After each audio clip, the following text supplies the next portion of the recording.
Rejoice, episode 141, Prince of Tides. Hello, I'm Frank Delaney. And here, for your delectation and puzzlement, is this week's passage from Ulysses. We are eavesdropping again on Stephen's intimate thoughts. Here we go. A side eye at my Hamlet hat. If I were suddenly naked here as I sit, I am not. Across the sands of all the world, followed by the sun's flaming sword, to the west, trekking to evening lands. Is that it? Yes, that's the quote. That's this week's quote. I'll explain presently. Here's the background. Stephen Dedalus, a young Irishman in his early 20s, has a little money in his pocket, and he's walking along by the sea on Sandymount Strand, the route he has chosen to take, to meet his friends in central Dublin for a drink at noon. Out by the waves, as he dawdles along, he has seen two people, a man and a woman, picking cockles, seafood, for their table at home. They look like gypsies to him, and his speculation about their lives and the relationship between the couple has led him to fancying and fantasizing about the woman. In the last few weeks, as you know, he's been speculating whether the man pimps for the woman, who might then ply her trade at night under an archway in a smelly part of the city. Now Stephen switches things, and he imagines maybe the woman is sizing him up. Wishful thinking. He persuades himself that as they pass by, the woman is looking at him with a sidelong glance, because he's wearing a hat. He's distinctive. A side eye at my Hamlet hat. You know, I think we can dismiss this as speculation because the couple are too far away for Stephen to see their faces clearly. And anyway, he's as blind as a bat, and he has broken his glasses the previous week. But often the eye sees what the mind wants it to see, and he wonders how she would look at him. Next sentence. How would she look at him if I were suddenly naked here as I sit? Okay then. Next sentence. I'm not. So that's all right. No, it isn't. Stop right here. I've often talked about the levels of reference in a Joycean phrase, which is the whole point of doing this exercise anyway. But you know, I feel that I might not really have said fully what I mean. Well, here and now, let me begin to adjust that. Let me take those first two sentences and let's count the number of references in them. And you'll see what I mean in general about Ulysses. The sentences are, I repeat, Stephen's thoughts. A side eye at my Hamlet hat, if I was suddenly naked here as I sit. Hamlet hat. Well, we already know from the earlier chapters of the novel that Stephen is wearing what's been called his Latin Quarter hat. This is a stylish Frenchman about town chapeau that he got in Paris, that Joyce himself brought home from Paris in, I think, March 1903. I think that's right. But why now is he calling it his Hamlet hat? Why now? Not including, of course, the massive, permanent running reference to Shakespeare's Hamlet that runs all through the novel. Well, here's why, and start to keep count now of the references. In Act 4, Scene 1 of Hamlet, in Shakespeare's words, enter Ophelia distracted. And Ophelia, looking for Hamlet, says, "Where is the beauteous majesty of Denmark?" Gertrude, the treacherous queen, Hamlet's mother, greets her. "How now, Ophelia?" And Ophelia answers her with a song. A song. How should I, your true love, know from another one? By his cockle hat and staff, and his sandal shoon. Well, apart from the fact that it's full of sexual connotation, cockle hat and staff. Shoon, by the way, is archaic for shoes. You knew that anyway. And you know, it's not that archaic. I had a girlfriend who used to talk about wearing her shoon or going to buy shoon. Well, the reference is 1, Hamlet and Ophelia, leading to 2, the pilgrimage to St. James in Santiago de Compostela, St. James Joyce. That Santiago de Compostela is in northern Spain. And all the photographs of Joyce in that famous hat show that it was close to the kind of hat the pilgrims might have worn, with the front brim turned back a little, and the pilgrim symbol to St. James was a cockle shell, which they've been picking off the beach, because St. James the Apostle emerged from the sea festooned with shells after he exiled himself from the Holy Land, and he came ashore at the town that now bears his name, Santiago, St. James. So, the cockle-picking woman reminds Stephen of this passage in Hamlet, and there has been sexual promise between Hamlet and Ophelia, and St. James the Pilgrim. And Stephen is thinking about sexual promise, the gypsy woman anyway. And that's the Hamlet hat, the pilgrim hat, and there will be more of it in a few weeks. So, what have we now? The next sentence. If I were suddenly naked here as I sit, Stephen thinks. Hamlet, Act 4, that's where everything is finally set up for the play's great savage climax. And in Act 4, Scene 2, a sailor brings a letter from Hamlet, signed by Hamlet, to his deadly enemy Claudius, Hamlet's uncle, who has killed Hamlet's father. And Hamlet, who has been abroad, warns Claudius, I'm back. Here's what the letter says. Remember, Claudius has usurped Hamlet's birthright, which is the throne of Denmark. And here's Hamlet's letter. It begins, High and mighty, you shall know I am set naked on your kingdom. That's the line we want. I'll come back to it in a second. Tomorrow, says Hamlet, shall I beg leave to see your kingly eyes, when I shall, first asking your pardon thereunto, recount the occasion of my sudden and more strange return. And he signs it Hamlet. So there's Stephen by the sea, as Hamlet must have been, and he believes that he's wearing the same kind of hat as Hamlet must have worn. Claudius, of course, has dispatched Hamlet to England and has arranged to have him killed over there. Do it, England, he says, for like the hectic in my blood he rages, and thou must cure me. And Claudius won't be happy until he gets news that Hamlet is dead, so this letter is bad news. See what I mean? By the depth of reference, and it just goes on and on and on. And there's the phrase naked. Set naked. Now, he says, by the way, I am not. Now next, we have this wonderful thing that Joyce does and is not often given enough credit for.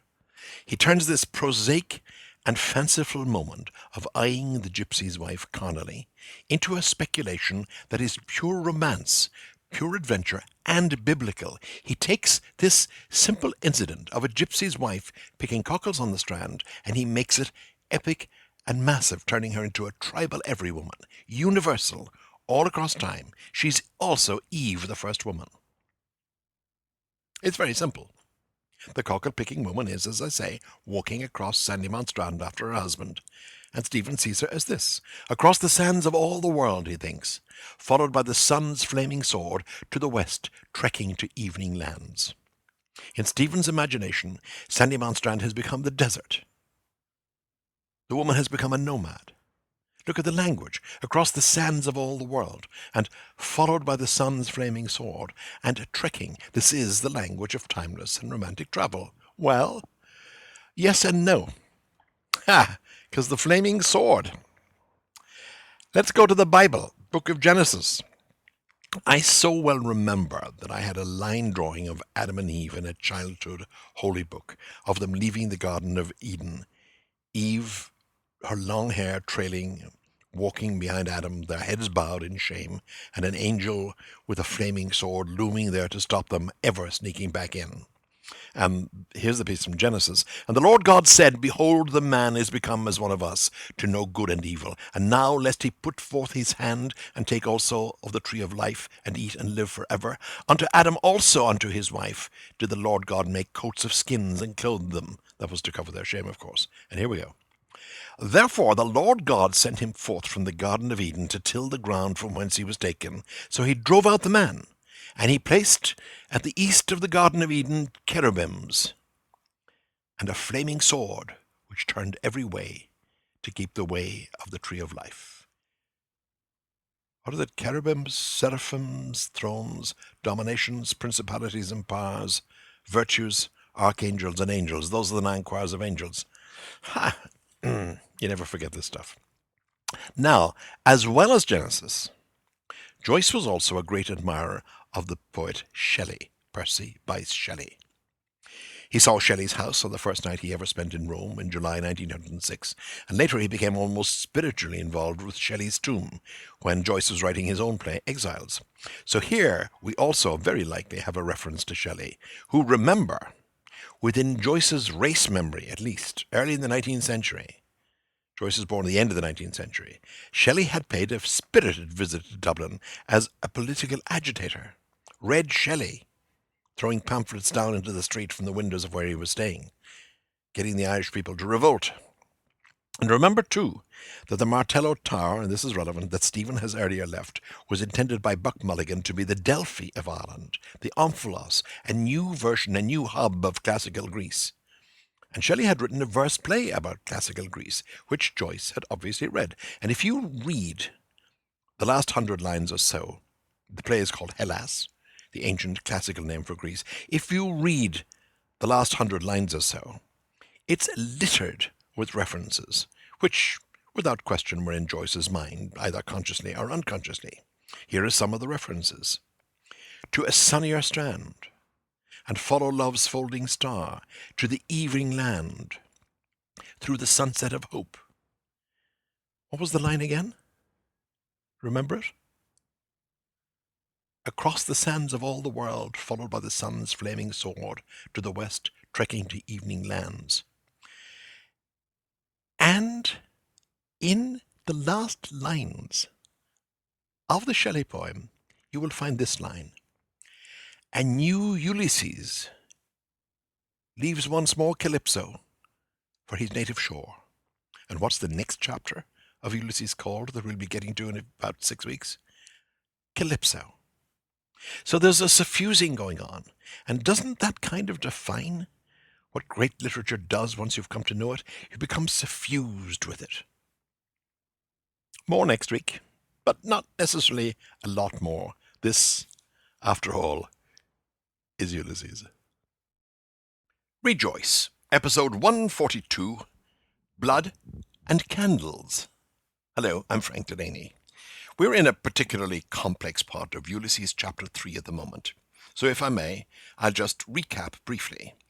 Last week we had these lines involving the gypsy cockle-picker's wife. A side-eye at my Hamlet hat. If I were suddenly naked here as I sit, I am not. Across the sands of all the world, followed by the sun's flaming sword, to the west, trekking to evening lands. End of quote. Stephen's thoughts watching the gypsy couple. And we talked of all the references from the book of Genesis to the poet Shelley. Well, this week, we continue with Stephen's unfocused fantasy of the gypsy woman. And to begin with, let me take it sentence by sentence, and then at the end I'll wrap it all up for you. Now, bear in mind that the name Joyce gave to this chapter, though he didn't put chapter headings in the novel itself, the name he gave it was Proteus. Proteus is the god of the sea, because this is a chapter in which change, great and small, takes place all the time. Here's the first example, and it's a really sweet one. It comes after that line, to the west, trekking to evening lands. So we've already had the verb trekking, right? Here's the next sentence. She trudges, schleps, trains, drags, tracines, Trascines, tracines. Now what have you got here? You've got a little run of synonyms, 5 in all, 3 of them in English, 2 in other languages. Trudges, trains, drags, English obviously, schleps, Yiddish, later German, but tracines, or tracines. Now you won't find that in many English dictionaries, so did Joyce have himself a little neologism here? Tracinare I piedi is Italian, to drag one's feet. And he's telling us here of timeless woman's lot in words designed to make us sympathetic. She trudges, schleps, trains, drags, tracines her load. But of course, each word is a change. The same meaning, but a changed word to convey the meaning. Next sentence. A tide, westering, moon drawn in her wake. As I say, and I probably have said it too much already, we're listening just here to Stephen's thoughts. A tide, westering, moon drawn in her wake. One of the things that Joyce manages so well is the poetic connection of people, elements, language, and movements. There's a real sense that it's what much of Ulysses is about. And here he takes this simple woman and he makes her elemental. The tide is incoming, and at the beach, Sandybound Strand, an incoming tide is going in a westerly direction. I love the use of the word westering, by the way, to move in a westerly direction. And in case you think he made it up, westering is a very old word. Chaucer used it, and it means exactly what you think it means. There aren't, there aren't, there aren't too many words of which you can say that. There's a Scottish song, for example, of which I'm very fond, Westering Home, and a song in the air, light in the eye, and it's goodbye to care, laughter, a love, and a welcoming there, Isle of my heart, my own one. There's also a very famous poem by the English poet John Betjeman. He was indeed the poet laureate. And it's got the line in it, and westering, questioning, settles the sun on your low-leaded window, Miss Joan Hunter Dunn. I love that poem, by the way. It's a long poem. Digression warning, bleep, bleep, bleep. Got it? Okay, no more digression. So, the sentence, a tide, westering, moon drawn in her wake, is describing the woman walking in from the sea, and the tide, which as we know is governed by the moon, is essentially following her. The tide is coming in. A sea change, wouldn't you say? Now look what happens. Here's the next sentence. And it's one of those great examples, of which Ulysses has multiples, of Joyce's universalizing the individual, of making the lowly individual human being cosmically significant. I think it's his greatest gift. In the particular is the universal. Here's the quote. Tides, myriad islanded within her. Blood not mine. I know Paponton, a wine-dark sea. He connects the sea and the pull of the moon that governs the tides. He connects them to the female monthly reproductive cycle. And at the same time, he's making a sexual connection. Listen to it. Tides, myriad islanded within her. The tide of menstruation, the lapping, swelling tide of orgasm. Even if her blood is not Stephen's blood because she's a gypsy, she is nonetheless a woman and produces a wine-dark sea of blood every month. And the fact that he puts wine-dark sea in Greek and then English, well, of course, we're back in Homer again. And we're back in the myriad-islanded Homer, where Odysseus, a.k.a. Ulysses, visits many islands in Homer's wine-dark sea. And in the Odyssey, Odysseus' outlook, the landscape he sees, changes all the time. And, though you may already know this, there are moments when the Aegean Sea off Greece, the sea that Homer sailed, which is mostly as blue as a baby's eyes, there are moments when that sea can look as dark as red wine, or indeed blood. I've seen it myself. Next sentence, behold the handmaid of the moon. Big change here. Big change, since we're talking about change. Did you note that I hesitated deliberately before the word moon? Behold the handmaid of the moon. See, I grew up with that sentence.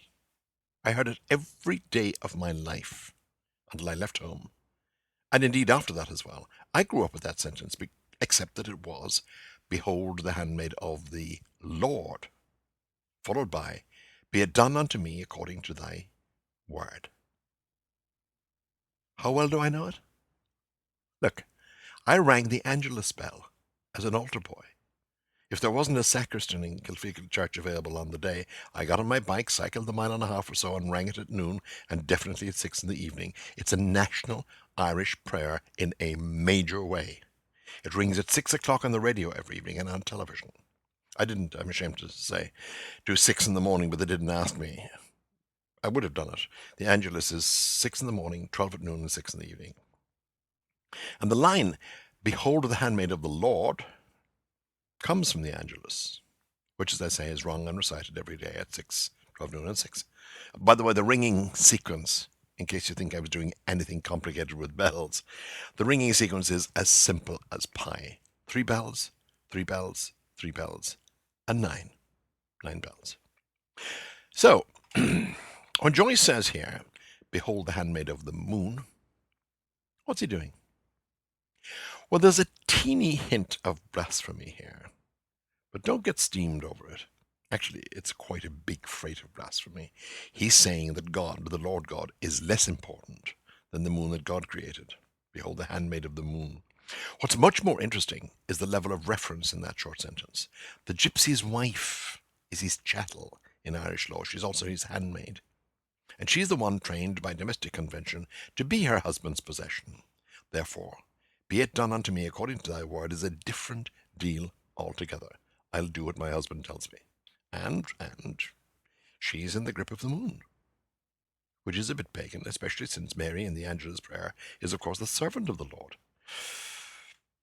Yeah, my God, I love these references running everywhere. Where's the next sentence? Here we are. In sleep, the wet sign calls her ours, bids her rise.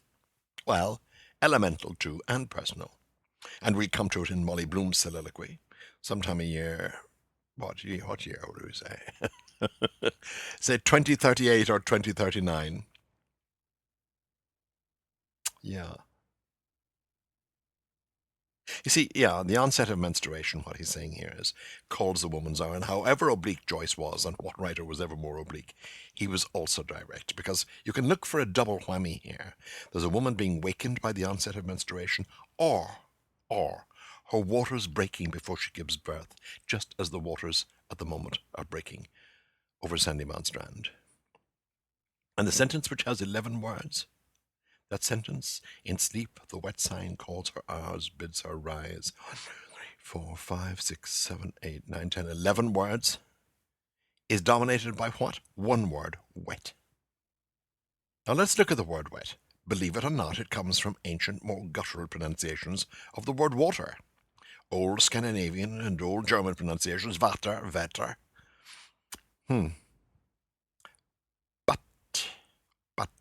But, there's also a definition of wet that means bloody, covered in blood.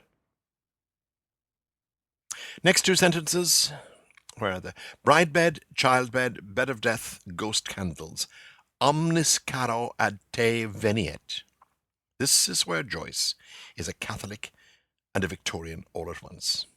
Gothic imagery of the bride bed, the childbirth bed, the death in childbirth bed, the death bed, the candles as they also appear in the opening story of Dubliners. Joyce had a thing for candles since his Catholic boyhood days, and because the light in his own afflicted and infirm eyes eventually came down to the power of about 2 candles. Plus, remember the description in chapter 1 of his mother's deathbed? The ghost candle to light her agony, Stephen thinks. And to tie down the church connection, if you've ever been to a funeral mass, you may have heard spoken, or as I did, chanted, and how I loved that solemn chanting, especially at a priest's funeral. You may have heard the introit of the requiem, Omnis caro ad te veniet. All people, all mankind, all flesh will come to thee. It's followed, by the way, in the actual introit. It's not here in Ulysses. It's followed by verba iniquorum prevaluerunt super nos. The words of the wicked have prevailed over us. I remember that. I remember the words of the wicked. I wish I could remember the air. But if I did, it would probably come out as the Dies Irae, which is what happens when I try to sing plain chant. Anyway, you'd find it in the Mozart Requiem. I think. I'm not sure, but I think it's there. But can't you see the connections? And of course, if we're talking change, the Catholic Mass is the ultimate change, where the wine is turned into the blood of Christ. Wine, blood again, you see. How satisfying, Joyce is. By the way, caro for flesh. I love that carnival, so often associated with Lent, means carnivale, goodbye to meat. Because so many people gave up meat, became vegetarians for Lent. Or that's what they told me at the Venice Carnivale. So, that's a lot of connections and references in a couple of sentences, isn't it? Really? Isn't that a lot? Here they are again. She trudges, schleps, trains, drags, tracines her load, a tide westering moon drawn in her wake, tide's myriad island within her, blood not mine, Stephen thinks, oinopa ponton, a wine-dark sea. Behold the handmaid of the moon. In sleep, the wet sign calls her hour, bids her rise. Bride bed, child bed, bed of death, ghost candled, omnis caro ad te veniet, which, of course, all flesh comes to thee, is of itself a definition of death. More next week. Rejoice, episode 143, Kissing Time. Hello, I'm Frank Delaney. Last week we ended here with this quote: bride bed, child bed, bed of death, ghost candled, omnis caro ad te veniet, all flesh shall come to thee. Perfectly clear, isn't it? And just to keep the dismay going, it's followed this week by this not exactly clear passage. He comes, pale vampire, through storm, his eyes, his bat sails, bloodying the sea, mouth to her mouth's kiss. Here, put a pin in that chap, will you? My tablets. Mouth to her kiss. No, it must be two of them. Glue 'em well, mouth to her mouth's kiss. Okay, that's the end of the quote. Okay, what's going on here? What's going on centrally, I think, will be echoed at least twice more. Many things in Ulysses happen 3 times. And the twice more will be once with Mr. Leopold Bloom's thoughts in a bathhouse, and once with Mr. Leopold Bloom's actions by the seashore. But as we always do, let's deal with the first sentence first. The first sentence is, he comes, pale vampire, through storm, his eyes, his bat sails, bloodying the sea, mouth to her mouth's kiss. A number of references here. He comes is perhaps a portent of what is about to happen. Sexual reference, sexual slang. Pale vampire, through storm, his eyes, his bat sails, bloodying the sea. By the time that Joyce was writing Ulysses, vampire literature was getting a firm toehold. Bram Stoker's Dracula had received lots of attention. It was published in 1897 when Joyce was in his mid-teens, and of course Dracula has some extraordinarily lurid sexuality in it, with which Joyce was certainly familiar, though he'd never have admitted to it, because he was the ultimate literary and intellectual snob. His eyes, his bat sails, bloodying the sea. Bloodshot eyes, isn't that what Count Dracula had? And the bat, the vampire bat to begin with, the vampire, and also as the symbol of dark doings. His bat sails. In so many pictures of vampires, there's a bat fluttering somewhere. Mouth to her mouth's kiss. Well, there's a consonance here with a poem by the Irish writer Douglas Hyde, Douglas Dahida. Here's the poem. It's called My Grief on the Sea. Douglas Hyde, by the way, was a really interesting character, but I don't have time for that now, sadly. Here's the poem. It's called My Grief on the Sea. I won't quote it all, but have a listen, especially to the last 4 lines, so I quote the first 2 and the last. My grief on the sea, how the waves of it roll, for they heave between me and the love of my soul. Abandoned, forsaken, to grief and to care, will the sea ever waken relief from despair? And here's the last verse. And my love came behind me, he came from the south, his breast to my bosom, his mouth to my mouth. Now, look at the lines again. Mouth to her mouth's kiss. Here, put a pin in that chap, will you? My tablets, mouth to her kiss. No, must be 2 of them. Glue 'em well. Mouth to her mouth's kiss. So repetition here. Repetition. The waves are coming in. The waves repeat themselves. This is in rhythm with the sea. But this is about more than the Douglas Hyde poem, though see how it reflects upon what's happening to the tide at Sandybound Strand. In Stephen's fantasy, my grief on the sea, how the waves of it roll, for they heave between me and the love of my soul. However, go beyond that. Go beyond that. When in doubt with Ulysses, you can turn to the Bible, but you can turn to Hamlet. We've already established that Stephen is somewhat in the grip of a building sexual fantasy about the gypsy woman that he sees cockle-picking on the Strand. She's exotic, she's possibly wide, and probably lewd, he imagines, generally wrong, by the way. The travellers in Ireland had an enormously high standard of sexual and emotional fidelity and morality. So between the 2 mouth-to-mouth references, the recurring, the lapping references to the Douglas Hyde poem, which, by the way, Joyce turns in an absolutely classical psychological trope. So much of male sexual fantasy eventually turns into a matter of the woman wanting the man, even if it starts the other way around. The Douglas Hyde poem, for example, is intended to be spoken by a woman. Look at the lines. And my love came behind me. He came from the south. How's that for double entendre? From the south, from underneath. And note the word come all over the place. The well-known euphemism for orgasm. So, and in and out between those first two mouth-to-mouth usages, he's got this. I love this. I think you will too. Absolutely apropos nothing. Apropos nothing, suddenly. Stephen has a thought in his head. Here, put a pin in that chap, will you? Followed by my tablets. There's ambiguity all over the place here. You could think he means his medication, but he doesn't. Put a pin in that chap, will you? Is Stephen getting aroused? To put a pin in something is a phrase that has changed its meaning. Today it can mean let's pencil that in, meaning we have a tentative date. Put the pin back in a grenade was something happened in World War II, but this book came out before then. A pin in something is a firm commitment. But a pin is also a peg, and pins were originally made of horn, and peg and horn are two male sexuality euphemisms. But that's not really what's going on here, I think. By all means, take it. Put a pin in that chap, will you? Did Joyce read Dracula? Really? A stake through the heart? Really? Put a pin in that chap? Really? Put a stake through his heart?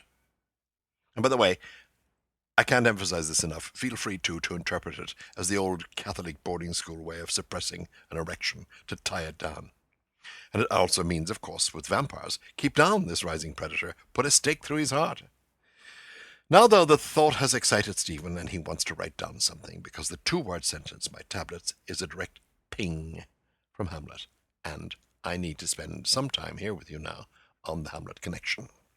And it's interesting. It's very, very fertile, and is very interesting. Very compelling. Here we go.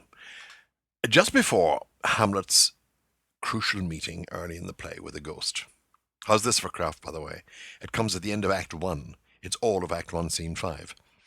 In Scene 4, Hamlet refers to a pin. Here's the full passage. He's talking with Horatio and Marcellus about being afraid of the ghost, and Hamlet says, "Why, what should be the fear? I do not set my life at a pin's fee. And for my soul, being a thing immortal, what can I do to that?" Do you see why I say this passage is so interesting in literary terms? How to discuss something obliquely and beneath the surface? Joyce is referencing Hamlet. And he's again referencing Dracula, because a bat has been seen as a soul escaping from a body traditionally in legend. And here's Hamlet talking about his soul and Joyce referencing a ghost. And now Stephen thinks about tablets. Why?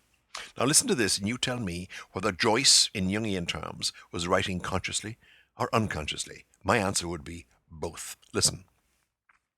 The ghost of Hamlet's father quits the scene, having told Hamlet what had happened, that he, Hamlet's father, was murdered by Claudius, his brother, who then marries the widow and takes the throne of Denmark.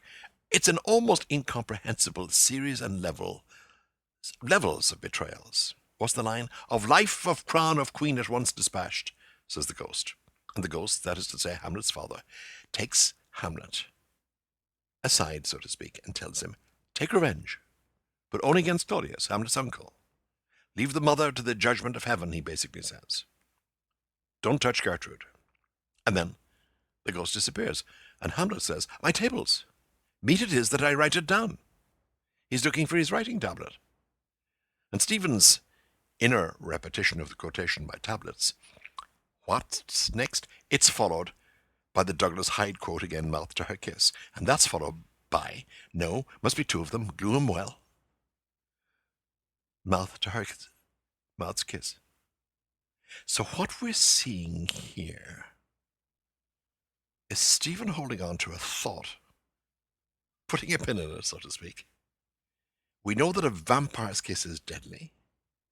We know that there are female vampires who kiss men to kill them. That's in Dracula. And later in Ulysses, talk about glue, there's a reference to a romance novel where mouths are glued to each other. The book is called Sweets of Sin. Mr. Bloom buys it for his wife Molly. And here's the quote.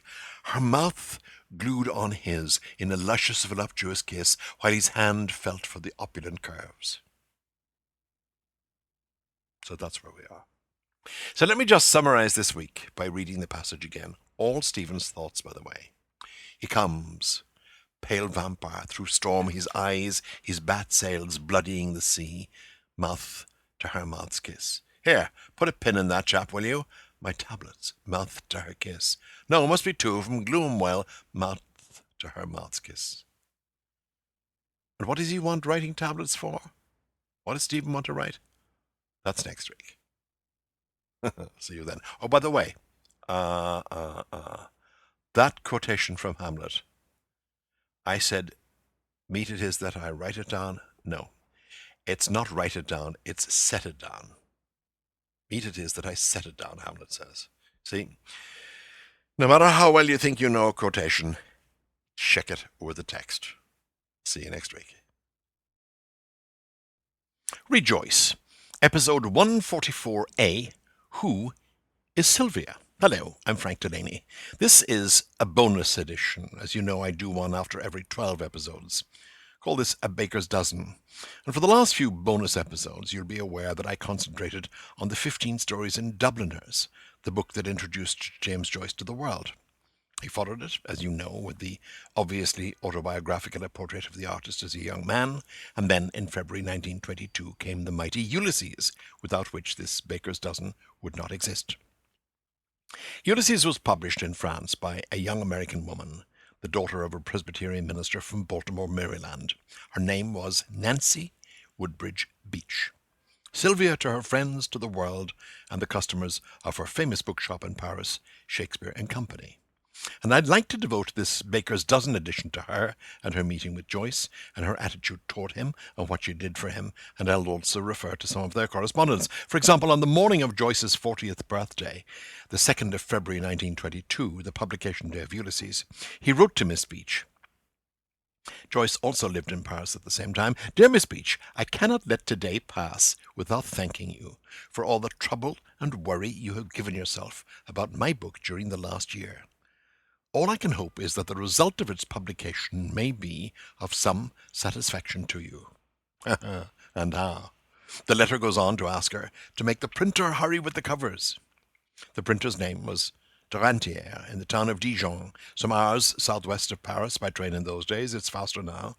And famously, Miss Beach met the train and received 2 copies of Ulysses from the train driver, one of which she put in her shop window, and all day long people filed past to see the novel for which the world had been waiting. She gave Joyce the other copy. There's no doubt in my mind as to Sylvia Beach's heroic stature. To say that she met the train is an understatement. Where Joyce was concerned, she met so many trains. She had put herself on the line for Ulysses, and in the most generous way. You'll find in their correspondence requests all the time from Joyce for money. Please give Giorgio, that's Joyce's son, a check for him to cash. And Miss Beach, can you advance Giorgio from my account 2,000 francs? And Miss Beach, can you lend me 1,000 francs for a day or two, please? Joyce signed the first 100 copies of Ulysses. His was number 1. She got number 2. Worth a fortune today. Any copy from that first 100. Nancy Woodbridge Beach's birthday was yesterday. She'd have been 126. She was born on the 14th of March, 1887. She took that name Sylvia when she was a teenager. Her father's name was Sylvester. When she was 6 months old, the family moved to New Jersey. When she was 15, they moved to Paris, where her father was to take up a 3-year Presbyterian ministry. And by the time that had ended, his daughter Sylvia knew where she would spend the rest of her life when she came of age. The family returned to the United States, to Princeton, where her father became friendly with both Grover Cleveland and Woodrow Wilson. And when Wilson was elected President of the United States, Sylvester Beach became known as the President's Pastor. His daughter, however, was on her slow way back to Paris, where she finally settled in August 1916. She was 29. Sylvia began to study French literature, poetry in particular, and she got caught up in the war effort, working as a farm girl in the fields of Turin, then very rural, now within a commuter's distance south of Paris. In her parents' house, she'd always had poor health. In France, she was thriving. Part of the reason for this? Her family life back in the United States was miserable. In the small and gossipy university town of Princeton, New Jersey, her clergyman father was conducting a highly visible affair with a woman described by the local scandal sheets as fair, fat, and 50. He was publicly excoriated time and time again for the bad example he was giving, and the household was split down the middle. Her mother was going nuts with grief, and Sylvia wanted to get away, and she got away. She went to France, allegedly to study, which she knew what she was doing. One day, Sylvia Beach was researching in the Bibliothèque Nationale. There used to be a great cafe near the Bibliothèque Nationale called Millefeuille that sold those excellent flaky pastries. And it was also a kind of bookshop and library.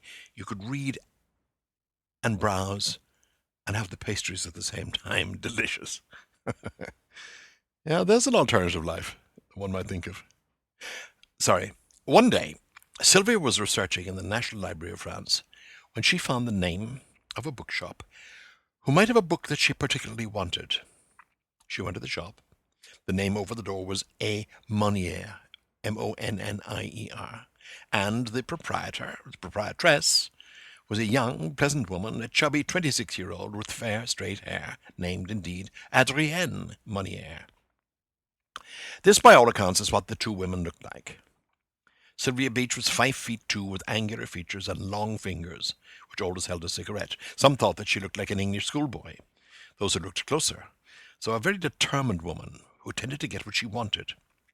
She was a brisk girl, and agnostic, and pragmatic, they say. She never wore makeup, and she never wore a skirt that was long enough to get in the way or didn't have pockets, because who could work without pockets? As to Adrienne Monnier, this is how Sylvia Beach saw her. She said, most striking were her eyes, that were blue-grey and slightly bulging. She looked extremely alive. Her dress, of a style that suited her perfectly, somebody once described as a cross between a nun's and a peasant's. A long, full skirt down to her feet, and a sort of tight-fitting velvet waistcoat over a white silk blouse. She was in grey and white like her bookshop. Her voice was rather high. She was descended from mountaineers, who must have hailed each other from peak to peak. She was also an excellent cook. On this day, 96 years ago, the 15th of March, 1917, Sylvia Beach joined Adrienne Monnier's library, became a subscriber, and they lived together for 36 years. Now enter James A. Joyce, a frail, half-blind, youngish Irishman, difficult as a box of weasels, arrogant as a young emperor, cool, cold even, as an iceberg. But he was indeed an emperor of letters, of literature. It was July 1920, and the Joyces had just arrived in Paris at the bidding, largely, of Ezra Pound, who believed Joyce was a genius. And Joyce was already, probably, at that time, the most famous man of literature in the world. Joyce and Sylvia Beach met on a Sunday afternoon in the house of a French poet named André Spire. And when Sylvia heard that James Joyce was there, she wanted to run away because she already revered him. She had been reading Ulysses in serial form. It was being published in a literary magazine called The Little Review, out of Chicago originally, and by then out of New York. But Sylvia didn't run away, and she met Nora Joyce and liked her twinkling eyes and her accessible manner and her curly red hair and her Irish dignity. After supper, there were literary arguments going on, and one man was holding the floor, and Sylvia didn't want to get involved, and she wandered off into Monsieur Spire's library. And there, leaning in a corner against the bookshelves, she found James Joyce. He'd also been fleeing the after-dinner debates. Sylvia walked up to him and said, "Is this the great James Joyce?"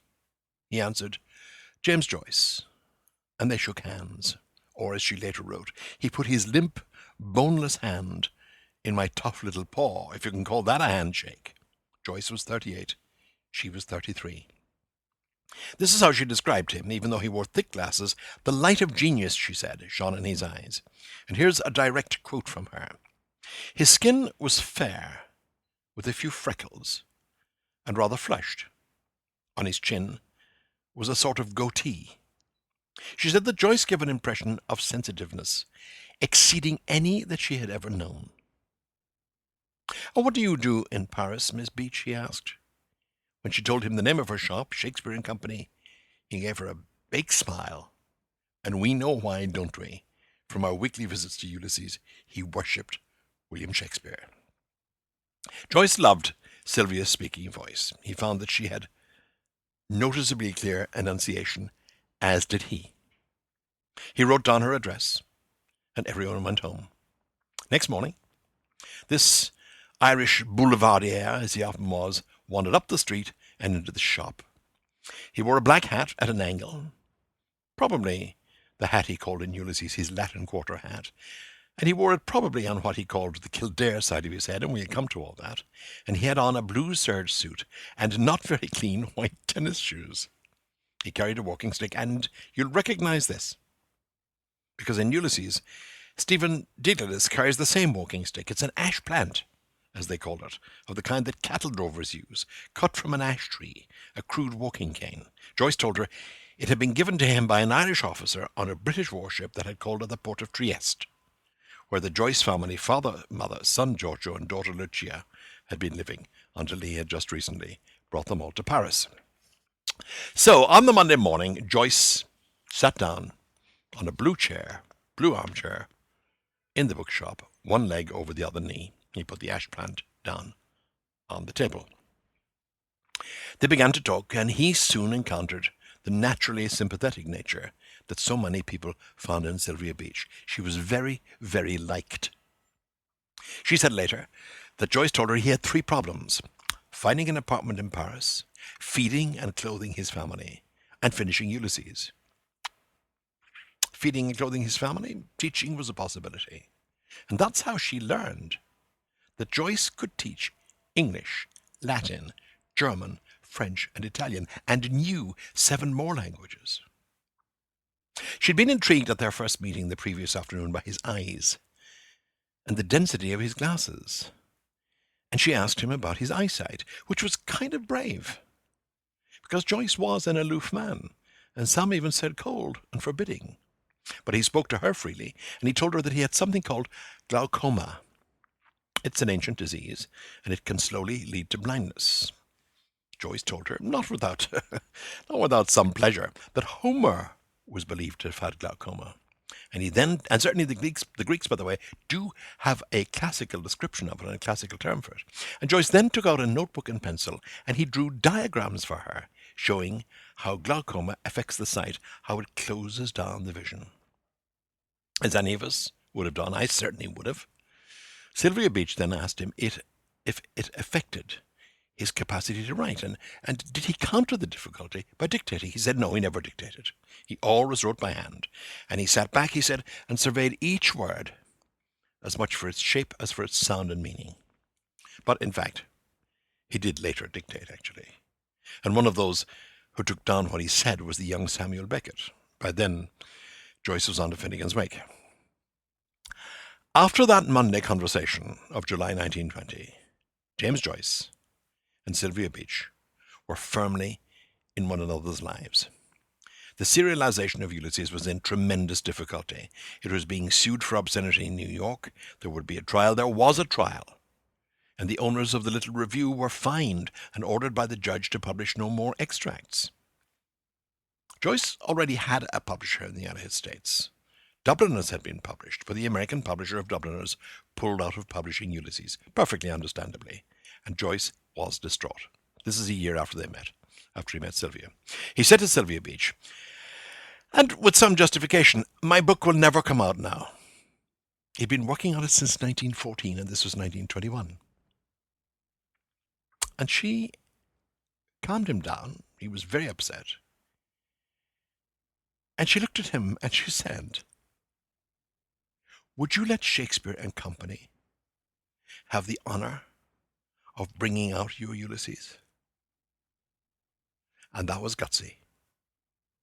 And that was indescribably generous. She gave him a 66% royalty and proceeded to build a subscription list, a limited edition of 1,000 copies. So, Happy 126th birthday, Sylvia Beach, you star. You great and generous planet. You took on something no one else would touch, and the book you published, Ulysses, changed literary art forever and brought it forward by centuries. Did you get thanked for it adequately by the author? Well, that's another story. Back with chapter 3 again next Wednesday. Join me then. Rejoice, episode 144, Womb to Tomb. Hello, I'm Frank Delaney. Over the past few weeks, we've been going very slowly indeed, as you've noticed. And as I've said before, it will speed up for a while after this chapter is done. But you've heard how dense and obscure Joyce's prose is here in chapter 3 of Ulysses. And if you've been looking at the text while listening to the podcasts, you'll have had an even better idea of what I mean. This week is no simpler. And once again, I'll set out some sentences, some phrases, not even an entire paragraph, and hope we get through it. Here we go. We're still on Sandymount Strand, and we're still deep in Stephen Dedalus' thoughts. His lips lipped and mouthed fleshless lips of air. Mouth to her all-wombing tomb. His mouth moulded, issuing breath unspeeched.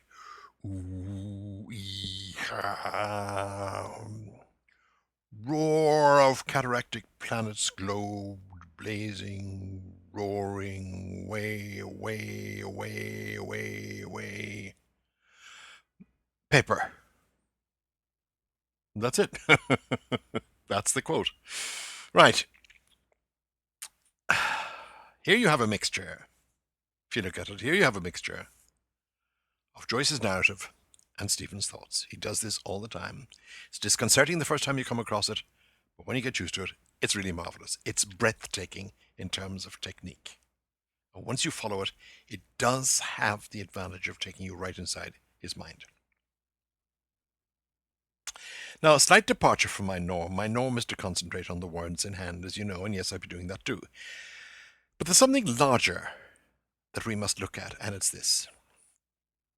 Over the past few weeks for us, and over the past few paragraphs for Ulysses, something has been happening. We've been leading up to an act of composition. Stephen has been imagining the lives of the gypsies who own the dog that has been gambling about on the sands. You remember that he wondered if the woman plied a shady trade under the arches of Dublin at night, while her husband pimped some soldiers for her in a nearby bar. And then Stephen began to see her in an epic light, a creature at the behest of the moon and the tides, timeless woman. He even has a series of verbs to convey the impression of the many forces with which she is engaged. There's the sentence, she trudges, schleps, trains, drags, dressings her load. We had that last week. The verb for her activity changes 5 times. In this chapter, that's all about change. You may recall me saying that too a few weeks ago. I've said it repeatedly. Proteus is the name of the chapter. Proteus was the god of change. Now, you also know about Frank Budgeon, Joyce's artist friend in Zurich, with whom Joyce shared Ulysses quite early. He even allowed Budgeon to read the work in progress, which was a rare compliment. A rare compliment to Budgeon's appeal to Joyce as a human being, Joyce who liked so few people. When they came to discussing this part of the Stephen scene on Sandymount Strand, Budgeon obviously asked Joyce about it because Budgeon too found it obscure, recondite to say the least. And Joyce read aloud for him that trudges, schleps, trains, drags, tressines sentence, and said to Budgeon, I like that crescendo of verbs, and he compared it to what he called the irresistible tug of the tides. And here we come to the moment of composition that has to do with this week's passage, the moment when we can actually see the writer's mind, the brain process at work. Stephen, in the grip of a mild sexual fantasy about the woman, is also thinking about womanly tides of blood. And remember how he's had the words in his head, bride bed, child bed, bed of death, ghost candled, because he has recently lost his own mother and was at her deathbed, where there were, as he reflected in chapter 1, ghost candles. As a result of thinking about the gypsy woman in this somewhat gothic fashion, a complete sentence comes to him. That's where the composition comes in. You've already heard the sentence from me. He comes, pale vampire, through storm, his eyes, his bat sails, bloodying the sea, mouth to her mouth's kiss. And now we are at this week's passage because Stephen wants to keep that sentence. So Joyce, with this in mind, writes this fabulous sentence of his own with two meanings. I gave you one of the meanings last week. This is what Stephen's mind says after it has composed that pale vampire sentence I just quoted. Stephen's mind says, here, put a pin in that chap, will you? The first meaning, as you may have heard me say, had to do with the stake through the vampire's heart. Put a pin in that. Bram Stoker, the author of Dracula, was a Dublin man, and the book was popular when Joyce was a boy. And you kill a vampire by putting a pin in that chap, a stake through the heart. How do you like your steak? But to put a pin in something also means mark that for returning to. Keep that. We need that. Hold that thought. Put a pin in it. It's still in use. I saw Kevin Spacey speak it in episode, I think, 6 or 7 of the current Netflix House of Cards drama. Stephen, essentially, wants to write down the vampire sentence. His imagination and his creativity are running riot, and an important part of literary creativity is memory. And now Stephen begins to remember Shakespeare and Blake, two of the deities in Joyce's literary pantheon. And so, we come to Stephen feeling the new sentence in his head and reacting with his face in onomatopoeia. His lips lipped and mouthed fleshless lips of air. That's Joyce. Mouth to her moom, moom, or wooming doom. That's Stephen. His mouth molded, issuing breath unspeeched. That's Joyce. Ooh, ee, ha, roar of cataractic planets globed, blazing, roaring, way, away, away, away, away. He's looking for words here. Looking for words. He's composing. His mind is searching. First of all, do what Stephen did. Lip your lips. Mouth fleshless air. Say this without sound. Don't make the sound. Just say the words with your mouth. He comes, pale vampire, through storm, his eyes, his bat sails, bloodying the sea, mouth to her mouth's kiss. Lots of lips, no? If you do it. Comes, pale vampire, through storm, his eyes, his bat sails, bloodying the sea, mouth to her mouth's kiss. Yes, lots of lips. Next, what does anyone do when looking for a rhyme? What do you do if you're looking for a rhyme or something? How's your Gilbert and Sullivan? About binomial theorem, I'm teeming with a lot of news. Lot of news. With many cheerful facts about the square of the hypotenuse. Stephen's looking for a rhyme. He's shaping words with his mouth, just like the man in HMS Pinafore. Moom, all wooming tomb, his mouth molded, issuing breath unspeeched. The vampire, you see, will put his mouth to the gypsy woman victim's mouth and suck out her life, and embedded in there in all those womb words and sounds are William Shakespeare and William Blake, the two Bills, both of whom we've already met in chapter 1 and in chapter 2, and we'll go on meeting. And Shakespeare in this section too, with the Hamlet hat and the moist moon. But here are their specific references now, and look at how embedded they are. In Romeo and Juliet, Act 2, Scene 2, there's a speech from Friar Lawrence. Listen to it for the word womb. The grey-eyed morn smiles on the frowning night, checkering the eastern clouds with streaks of light, and flecked darkness like a drunkard reels from forth day's path and Titan's fiery wheels. Now ere the sun advance his burning eye, the day to cheer and night's dank dew to dry, I must upfill this osier cage of ours with baleful weeds and precious juiced flowers. The earth that nature's mother is her tomb. What is her burying grave? That is her womb, and from her womb children of divers kind we sucking on her natural bosom find. Now, here's an important note, and I honestly can't remember if I said this to you before. The Shakespeare by which I live is the Yale Shakespeare. edited by Wilbur Cross and Tucker Brooke, and it's one of my favorite possessions on earth. But it's an edition that was deeply concerned with authenticity, and therefore some of the references may be a bit off if you're looking for them elsewhere. For example, some Shakespeare editions have that Friar Lorne speech in scene 3 of Act 2, and not scene 2 of Act 2. I wish I had more time to go into all this. Anyway, there's the Shakespeare recurring womb tomb reference that's in Stephen's mind. And here's the William Blake reference. By the way, sorry to digress, but Act 2 of Romeo and Juliet opens with something that could also apply directly to Stephen. Romeo says, "Can I go forward when my heart is here, turn back dull earth, and find they sent her out?" Act 2, of course, has the famous balcony scene. Oh, Romeo, Romeo. I wish I were only 30 years old so that I could have an extra 40 years to do this job. Anyway, where was I? Oh, yes, Blake. Blake's poem, yeah, I call it a poem, The Gates of Paradise, ends with these lines: "But when once I did descry the immortal man that cannot die, through evening shades I haste away to close the labours of my day. The door of death I open found, and the worm weaving in the ground. Thou'rt my mother from the womb, wife, sister, daughter to the tomb, weaving to dreams the sexual strife, and weeping over the web of life." Isn't that great? And look at the relevance of it as used by Joyce, subconsciously, subterraneanly almost.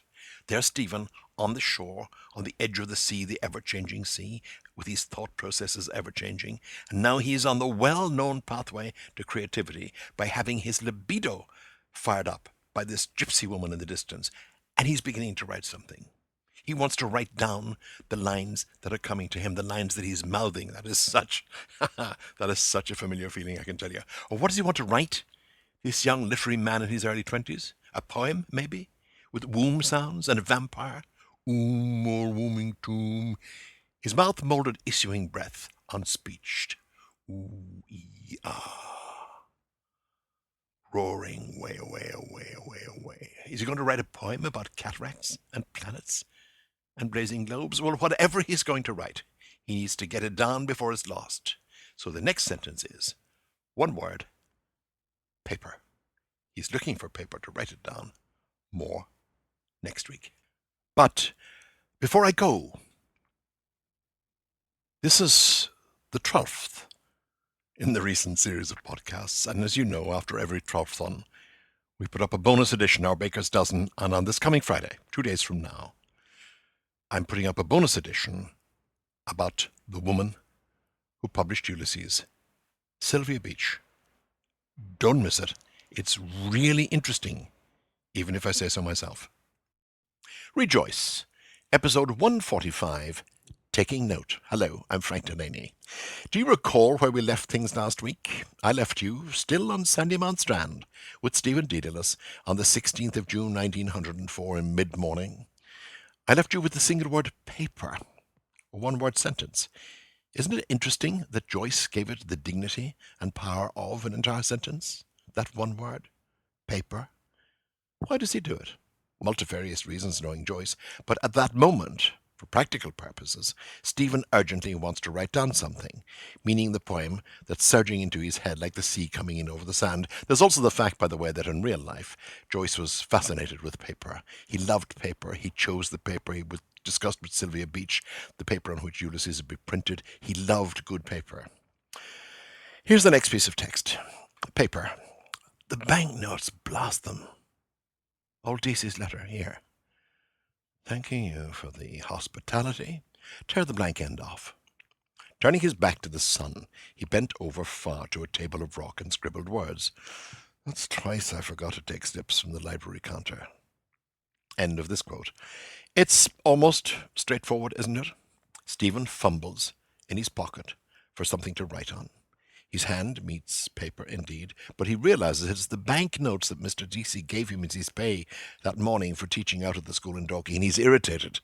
Paper, the banknotes, blast them. But then old Deasy to the rescue, because Stephen is carrying a letter for him to the newspapers. Remember that? Mr. Deasy, concerned that the lethal foot and mouth disease would spread into Ireland and ruinously infect the national cattle population. He's written a strong letter in the hopes that Stephen, with his literary contacts, can get it placed in the newspapers. Stephen finds the letter in his pocket, takes it out, looks at it. he sees that there's space after Mr. Deasy's signature and final salutation, thanking you for the hospitality. What does he do? Joyce tells us. Tear the blank end off. So he rips the sheet of writing paper under Deasy's signature. Which means, of course, that the letter will not be in a pristine condition, will it, when Stephen delivers it, if he ever does. And next, Joyce, in the narration, tells us, to keep the sun out of his eyes, he leans over the rock and writes using the rock as a desk. And we find out that he usually scribbles his notes on readers' slips taken free from the library counter. And so, with that fairly clear piece, we come to the next chunk, which is nowhere nearly as clear. Now remember what Stephen is trying to do. He's trying to jot down the poem that's been coming to him as he watches the gypsy and his gypsy woman digging for cockles, shellfish out in the sands near the water with their pointer dog racing here and there. I'll read the entire passage first, and then I'll go back through it. This is dense, I warn you. His shadow lay over the rocks as he bent, ending. Why not endless to the farthest star? Darkly there behind this light, darkness shining in the brightness, delta of Cassiopeia, worlds. Me sits there with his augur's rod of ash, in borrowed sandals, by day beside a livid sea, unbeheld, and violet night walking beneath a rain of uncouth stars. I throw this endless shadow from me, man-shape ineluctable, call it back. Endless would it be mine, form of my form. Who watches me here? Who ever, anywhere, will read these written words? Signs on a white field, somewhere, to someone in your flutiest voice. That's the end of the quote. What do you make of that? Well, this is the passage that makes me ask, what has the world been missing in Finnegan's Wake? Because that passage that I've just read aloud makes no sense at all until you understand that it's about writing in the specific. A poem is beginning, and it's about writing in general, and its possible futility, something with which Joyce was indeed in his lifetime very concerned. So here we go. Let's try and break it down. Here are the first two sentences. His shadow lay over the rocks as he bent, ending. Why not endless to the farthest star? Now, in my inflections, I've given you something there that you won't get with your eyes at first crack anyway. We get this picture from Joyce's direct narration of Stephen's shadow on the rock, and the sentence concludes with Stephen's thought, the word ending, which he's thinking of using in the poem. And that mixture, so unconventional of Joyce's, the third-party narration mixed with the eavesdropping that he lets us do in the first-party internal monologue, it caused so much confusion when Ulysses first began to appear. You've often heard me say it, therefore, read it aloud. Read it aloud, and it becomes clearer, as it did when I read it there. The use of the word ending, seemingly unconnected to anything, is then explained in the next sentence. Why not endless till the farthest star? And you see, endless should be in quotes, because the debate in Stephen's head is, now shall I use the word ending or the word endless? I'm sorry to labour the point, but it's a very good pocket indication of what confused Joyce's readers. So, he's got a line of the poem going, endless till the farthest star, and he goes for the next line. Darkly there behind this light, darkness shining in the brightness, delta of Cassiopeia, worlds. Now, the poem, or fragment of a poem, is uncoiling in front of Stephen's and our eyes. And here we also come to a big hamburger of a reference. Let's keep the thread of the poem. He has vampires in mind as gods and demons come to the gypsy woman in her sleep. What is that word? What is that word for a beast spirit that was supposed to visit women in the night? What is it? A succubus, isn't that it? I wonder why he didn't use that. It's such a great word. Anyway, he's writing about the timelessness of woman. This is all inspired by the gypsy woman down on the sand, and the western sun and the moon and the tides, and he's going for the darkness of that blood and vampire world as against the sun of that June morning. And he remembers the Gospel of St. John, and the light shineth in darkness, and the darkness comprehended it not. Now, as I say, he's looking at the somewhat exotic couple in the Strand, and he's seeing how they're framed against the morning sun. Darkness shining in the brightness they are, and they may be dark in many ways, dark of complexion, dark of morals, as he has earlier been speculating, and dark sexually. Listen to this, Delta of Cassiopeia. What's that about? Cassiopeia is a constellation. I think it's in the northern sky, but it doesn't have a D shape. It's composed of 4 principal stars and one not so bright, and many other smaller stars, and the 4 principal stars form a shallow W. But this is James Joyce, remember, and therefore you look for something else, and here it is. Cassiopeia was also a figure from mythology. She was the queen of Ethiopia, exotic enough for any gypsy woman. And she was the mother of Andromeda. Andromeda, whom the hero Perseus found, where? Chained to a rock. And where's Stephen writing? Stephen is writing on a rock. And the first 4 stars in the constellation of Cassiopeia are Alpha, Beta, Gamma, and Delta. But here's something else. Given the sexual fantasies Stephen has been having, let's rethink the phrase Delta of Cassiopeia and apply it to a well-known reference to a woman's pubic area as her delta. And Eisnen famously or infamously wrote Delta of Venus, and she wasn't talking astronomy. Now push this Cassiopeia reference a little further, and you get something else again. Cassiopeia claimed she was more beautiful than the Nereids, and they were the daughters of Nereus, the old man of the sea, and the sea god Poseidon sent a sea monster to punish Cassiopeia, and Perseus turned the monster to stone. See how it all hangs together in this chapter about things changing to other things? And by the way, the phrase darkly, they're there behind this light, of course it centrally means that the stars are there even when we can't see them in the daytime because of the light of the sun. And that's a terrific metaphor for any poet to use.